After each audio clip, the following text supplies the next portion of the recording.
batata do Alexandre de Moraes está esquentando. Todo ditador, antes de cair, ele cai por quê? Porque ele se acha todo poderoso. Ele não enxerga limites. Ele faz o que ele quiser. Ele vai além e extrapola. Então, essa coleção de inimigos dele é o que certamente vai sujeitar ele a receber essas sanções. Quando Alexandre de Moraes recebe essa sanção, é um recado claro para o establishment de Brasília. Não dá para seguir no mesmo caminho do Alexandre de Moraes. Vamos segurar um pouquinho esse ímpeto? Vamos voltar a ser juiz da Suprema Corte? Vamos voltar a ter uma harmonia entre os poderes? A gente precisa virar essa página na história do Brasil.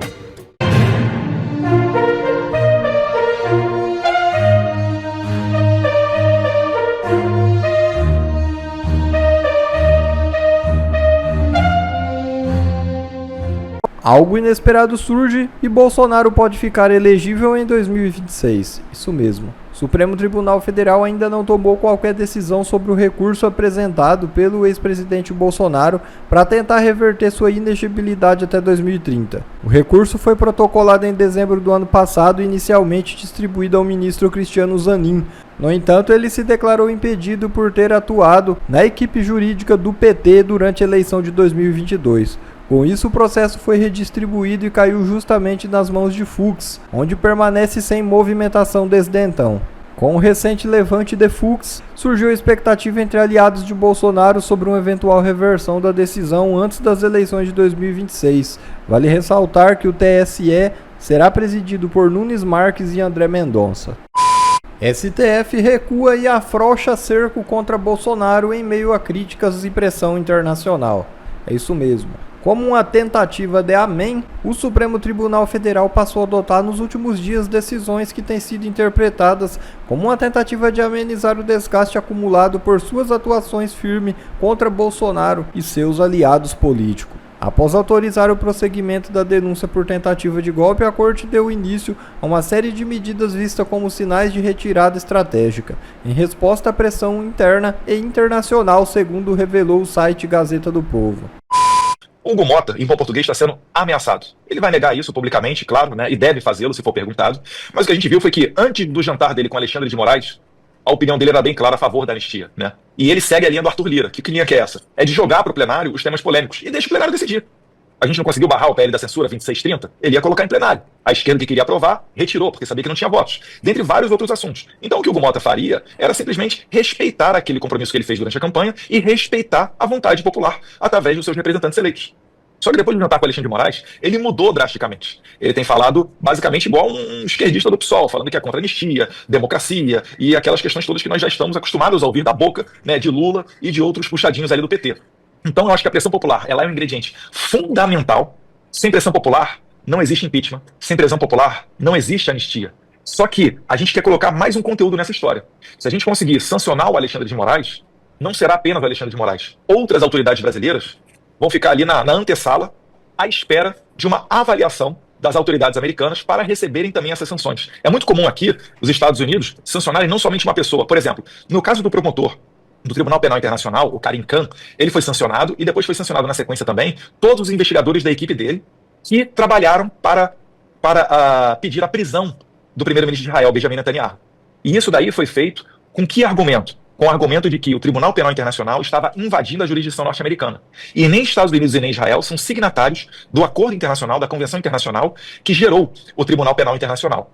E o que a gente fala no Brasil? Que esse mesmo argumento pode ser utilizado quando Alexandre de Moraes proíbe que empresas americanas, como a própria empresa do Donald Trump, a rede social, a Truth Social, e a Rumble, que inclusive compartilham os mesmos supercomputadores para rodar os seus vídeos, quando o Alexandre de Moraes impede essas empresas de virem ao Brasil, que fala o seguinte, pode vir no Brasil, mas tem que bloquear o Terça Livre, Aula dos Santos, esse ou aquele, o Alexandre de Moraes ele está invadindo a competência norte-americana.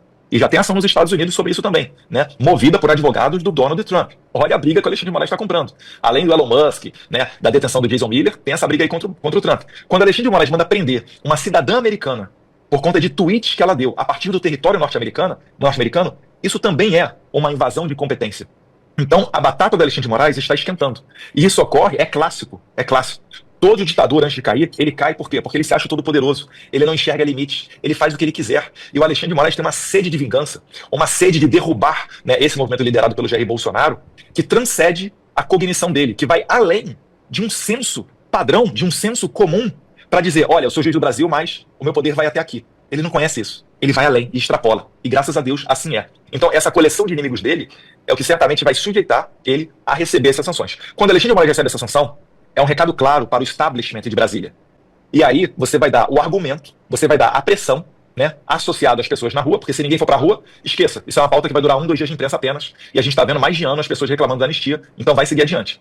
Então as pessoas na rua, e essa força vindo de cima, você certamente vai ter um presidente da Câmara, um presidente do Senado, que vai olhar para o STF e vai falar: ministros, todo respeito, mas não dá para seguir no mesmo caminho do Alexandre de Moraes. Vamos colocar anistia e vamos acalmar os ânimos? Vamos segurar um pouquinho esse ímpeto? Vamos voltar a ser juiz na Suprema Corte? Vamos voltar a ter uma harmonia entre os poderes? Então isso tudo tá nesse jogo aqui que a gente está jogando. Então, Borgo, finalizando e resumindo, primeiro passo, 1 milhão de pessoas na rua para justificar, né, que a Casa do Povo tem que votar essa matéria, botar pressão nesse caldeirão. E o segundo é agir, né, com todos os mecanismos possíveis, né, legais que estejam nas nossas mãos, para que a gente bote a pressão suficiente e paute essa anistia. A gente precisa virar essa página na história do Brasil. Nos bastidores do Supremo, uma movimentação silenciosa chamou a atenção nessa semana. 3 juízes deixaram o gabinete do ministro Alexandre de Moraes entre janeiro e março deste ano. A informação revelada pelo Estadão na quarta-feira ganhou destaque depois do indiciamento de Eduardo Talhaferro, ex-assessor do Tribunal Superior Eleitoral.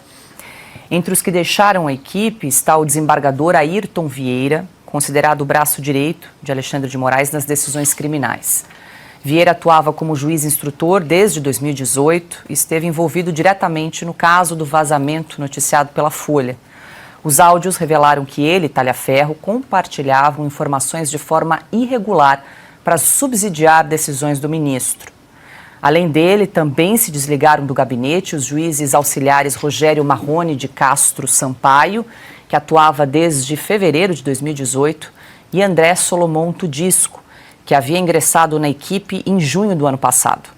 Ambos pertencem ao Tribunal de Justiça de São Paulo e estavam cedidos ao Supremo Tribunal Federal. Piotto, houve aí uma dança das cadeiras no gabinete do ministro Alexandre de Moraes. Há uma possibilidade, algum receio, por exemplo, Piotto, dessas ações agora que foram apresentadas nos Estados Unidos contra o ministro Alexandre de Moraes, lei Magnitsky, algum tipo de retaliação, e aí, por algum receio, alguns resolveram abandonar aí o gabinete do Moraes? É uma possibilidade na mesa? A questão é se decidiram abandonar ou se foram abandonados, porque os dois movimentos são possíveis. A questão, o Augusto citou aí outro dia que às vezes a gente vai achando que certas coisas, o escândalo faz você imaginar que o primeiro escândalo não existiu. O primeiro escândalo já existiu. A forma como atuava esse gabinete, que o ministro Barroso, à época da liberação da reportagem da Folha, disse assim: nossa, aquilo parecia uma hecatombe, e depois eu percebi que não era tudo isso. Como não era tudo isso? Ah, mas acontece que o ministro do Supremo era também presidente do TSE. Bom, então ele tinha que se afastar de alguma coisa, porque não podia estar recebendo informação privilegiada, sem acompanhar o rito do próprio Supremo ou do TSE. E teve aquela conversa indecorosa use a sua criatividade, do Ayrton Vieira falando com o Talhaferro, aliás, se referindo aqui, a revista Oeste, porque era para pegar aquelas revistas, abre aspas, golpistas, fecha aspas. Esse foi o diálogo, a conversa que existiu. Quando esses juízes deixam, e obviamente o indiciamento agora do Talhaferro, não acho que seja o Supremo querendo, digamos, vamos resolver os nossos problemas. É tentar afastar o problema. Aí sim, tentar afastar o problema dali. Porque vai o quê? Vai dizer que não existiu o que existiu? Porque se parte da mídia ou parte das pessoas acha que isso não existiu, isso continua existindo. Não é porque você acha que existiu ou não existiu. As coisas têm vida própria. O escândalo tem vida própria. E em algum momento isso vai ser conversado e discutido. E claro, agora nós temos também uma outra corte, que não o Supremo, que não da Justiça brasileira discutindo isso tudo. E ela vem dos Estados Unidos. Sim, tem pressão.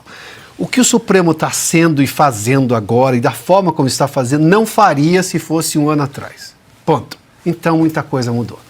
Silvio, já que o Piotto recordou esse diálogo entre o Talhaferro e o Ayrton Vieira, juiz auxiliar, quando o Ayrton Vieira pede para o Talhaferro pesquise, investigue a revista Oeste, o Talhaferro responde para ele: investiguei, só tem publicações jornalísticas. E aí, então, vem a resposta do Talhaferro: use a sua criatividade. Do juiz Ayrton Vieira, use sua criatividade. Ayrton, use a sua criatividade, Vieira, exatamente. Paula, agora olha, eu entendo aqui quando o Piotr diz não sabemos se saíram ou se foram saídos, não saberemos mesmo, até que um deles um dia talvez diga qual é o motivo, a motivação. Mas é evidente que esse gabinete do ministro Alexandre de Moraes, que espionou pessoas, que utilizou criatividade, que fez o impossível para tentar perseguir adversários a mando do ministro Alexandre de Moraes, isso está muito claro nos arquivos publicados pela Folha de São Paulo, pelo Glenn Greenwald e o Fábio Serapião, aqueles 6 gigabytes. Isso tudo está muito claro, linha a linha. Você citou uma, mas tem várias. Tem, inclusive, um diálogo no qual eles se referem ao Alan dos Santos, por exemplo, e diz assim, dá vontade de mandar uns jagunços lá, pegar e trazer o cara. Olha, algo até absurdo, né? Mas o Google tá aí, não tem como eles se esconderem do que eles disseram. Vazou e ponto. Então tem um indiciamento contra o Tagliaferro, por exemplo, em curso, a Polícia Federal vai investigá-lo. É claro que ele está, nesse momento ele está na mira do Alexandre de Moraes, é o suspeito número 1 de ter vazado essas conversas para a imprensa, mas todos os outros integrantes também estão na mira. Ou pode um dia respingar, o próprio Tagliaferro um dia pode, e digo isso porque todos estão pisando em ovos nesse caso, mas ele pode dizer, olha, não fui eu que vazei e posso dizer quem vazou, e aí outros nomes podem ser implicados. E o outro ponto é esse que você traz, que o Piotr comentou, os Estados Unidos vão investigar tudo isso também. A ótica, no caso do Felipe Martins, isso já está em andamento, é uma audiência marcada. Então vai respingar para todo lado. Não sabemos quem se livrou do quê aí, ou tentou se livrar do quê. Mas é claro que todos estão com medo de serem punidos ou de que o véu caia de uma vez por todas, né? Era um gabinete de espionagem, de perseguição política que atuou à margem da lei. E que prejudicou, né? Empresas. Não vamos esquecer que, embora o recurso à criatividade também não deu em nada, né? Não havia o que enquadrar como crime ou como irregularidade, qualquer coisa publicada pela Oeste, a revista foi desmonetizada, a empresa foi desmonetizada, né, no YouTube por um ano. Por um ano. Foi punida, portanto, por ordem de quem? Do Alexandre de Moraes. Até agora estão sendo punidos com afastamento os que atenderam a ordens do ministro que, quando cisma, é um problema. Nas palavras do juiz auxiliar. A gente vive num período político tão conturbado, né, com tantas notícias, escândalos, perseguições, prisões, buscas e apreensões, que às vezes algumas notícias de grande relevância passam despercebidas. E essa que eu quero mostrar para vocês agora é uma bomba, é gigantesco. Como vocês sabem, uma das principais pautas que está sendo debatidas hoje é justamente essa perseguição do Alexandre de Moraes e a sua Stasi, a sua Gestapo, né, e os outros alguns ministros do STF, para prender Bolsonaro, os seus aliados, acabar com a direita, censurar todo mundo e realmente, assim, botar o restinho de democracia que a gente tem no caixão e enterrar. Só que eles cometeram um pequeno erro. E agora nós temos uma possibilidade real de suspender o julgamento até o final de 2026. E eu vou explicar para vocês. Existe na Constituição um artigo, né, artigo 53, parágrafo 3 e 4, que fala que, até peguei aqui, ó, mostrar para vocês. Exige que denúncias aceitas pelo STF contra deputados diplomados devem ser informados ao parlamento, que poderá suspender o processo até o final do mandato por votação da maioria dos seus membros. O que isso quer dizer? Todas as vezes que um deputado federal se torna réu em um processo, né, uma investigação, um processo no STF, o parlamento, ou seja, a Câmara dos Deputados, tem a oportunidade de votar pela suspensão desse processo, desse julgamento. E aí o PL entrou com esse requerimento, o Hugo Mota já acatou, acho que quem colocou isso foi até o Cláudio Dantas aqui, ó, mostrar para vocês. O Cláudio Dantas acatou, puxar aqui, ó. Urgente, Hugo Mota acata pedido do PL que pede sustação da ação contra ramagem. O que isso literalmente quer dizer? Vou mostrar aqui a matéria para vocês. Gente, isso aqui é uma bomba. Se a gente conseguir votar isso daqui, e ele é uma coisa que não é uma escolha do presidente da Câmara dos Deputados se vai votar ou não. Ela tem que ser votada em 45 dias. Esse é o prazo máximo. Então, ele já está fora da alçada dele de impedir. Não é que nem a anistia. E aqui fala, ó, o presidente da Câmara dos Deputados, Hugo Mota, decidiu que há pouco acatar o pedido do PL para sustar a ação penal do Supremo Tribunal Federal contra o deputado federal Alexandre Ramagem. Esse foi o erro que eles cometeram.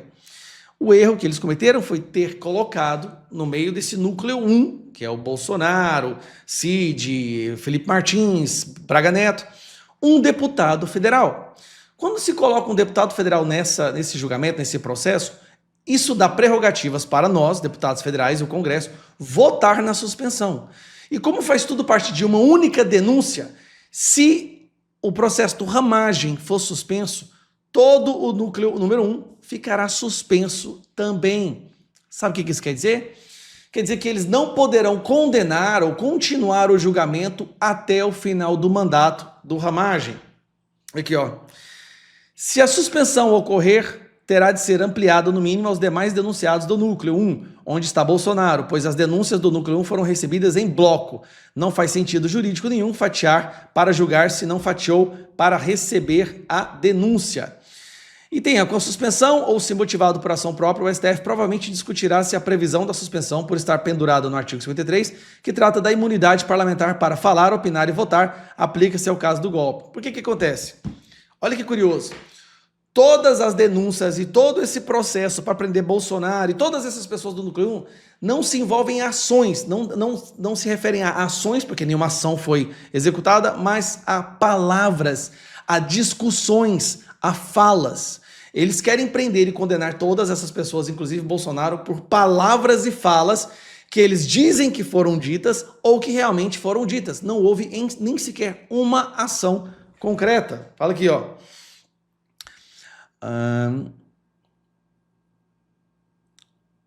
Mas é bom que se diga que boa parte da acusação contra os denunciados do núcleo 1 está relacionada ao uso da palavra em posts e lives, visto como forma de enfraquecer o Estado, insuflando as pessoas, motivando o dia 8. Olha que loucura. Eu tinha até mencionado um pouco, mas não tinha reparado que boa parte das denúncias é por causa de lives, vídeos, posts e falas. Nada em ação concreta. Então, olha só, não só não tem liberdade de expressão no Brasil, como dependendo da conversa que você tiver, você pode ir preso por golpe de Estado. Por tentativa de golpe de Estado, mesmo estando fora do país. Então, assim, o que acontece? Nós vamos agora, dentro de 43 dias, 42 dias, obrigatoriamente votar no Congresso, na Câmara dos Deputados, no plenário, a suspensão desse julgamento.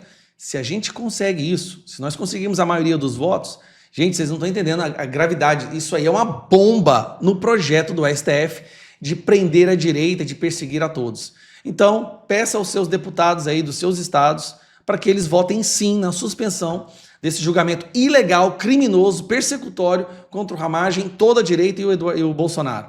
Agora essa é uma missão que a gente tem e não é difícil, gente, porque vai ser pautado em pouco mais de 40 dias. Um abraço. Bom, pessoal, esse foi mais um vídeo. Eu espero que vocês tenham gostado. Se vocês gostaram, deixa o like aqui para fortalecer nosso canal. Logo eu volto trazendo mais informações da política para vocês. Um forte abraço, fiquem todos com Deus e até a próxima.